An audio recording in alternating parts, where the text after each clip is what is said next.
NGO चलाती हूँ, helping hands trust करके, जिसमें पाकिस्तान बांग्लादेश से आए हुए जो हिंदू रेफ्यूजीज हैं हम उनके लिए काम करते हैं। मैं खुद पाकिस्तान की हूँ।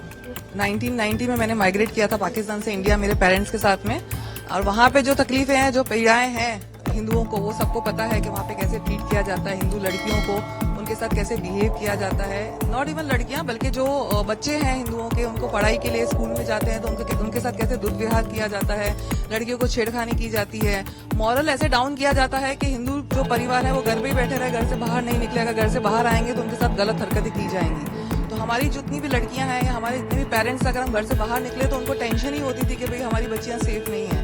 तो वहाँ पे मतलब ऐसा था कि आप रह नहीं सकते, मतलब लड़कियों के लिए कोई फ्रीडम नहीं है, जो कि हमारे यहाँ पे हिंदुस्तान में, मैं तो गुजरात में रहती हूँ, तो गुजरात में सबसे ज्यादा अच्छा है। मोदी जी का स्टेट है गुजरात, और उन्होंने जिस हिसाब से गुजरात को इतना सेफ बनाया है कि आज हम रात को 12 बजे 1 बजे कहीं भी आए जाए हमको कोई तकलीफ नहीं है। तो लाइफ मतलब जो एक फ्रीडम वाली लाइफ हमें मिली है वो यहाँ पे मिली है, और बहुत खुश है हम लोग यहाँ पे। मैं 1990 में माइग्रेट किया मेरे पेरेंट्स के साथ में, और मुझे 2016 में नागरिकता मिली। अच्छा, मेरा हस्बैंड भी इंडियन है, मेरे हस्बैंड बॉर्न इंडियन है, मेरी 2 बेटियां हैं वो भी इंडियन है। तो मुझे जो 26 साल लगा नागरिकता में, जो कांग्रेस का राज था समझिए, 2004 से लेके 2014 का, उस बीच में मैंने 3 बार सिटीजनशिप अप्लाई की।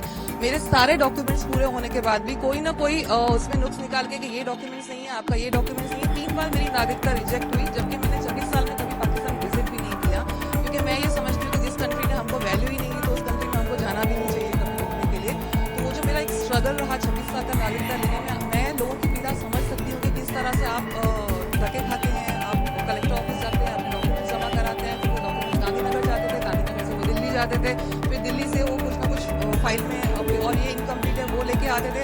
अच्छा, वो फिर हम वो इनकम्प्लीट भी पूरी करते थे, तो उसके बाद भी 1 आधे साल में वापस से वो फाइल रिजेक्ट हो जाती थी, वे भी आपका नहीं हो सकता है। तो हमारे साथ में जो बिहेवियर पहले होता था, जो हम मतलब इंडिया आने के बाद भी जो हमारे साथ में बिहेवियर होता था, हमारी जो फाइल्स रिजेक्ट होती थी, वो मोदी जी के आने के बाद 2014 में जब से मोदी जी की गवर्नमेंट आई है, उन्होंने अच्छा करना शुरू किया।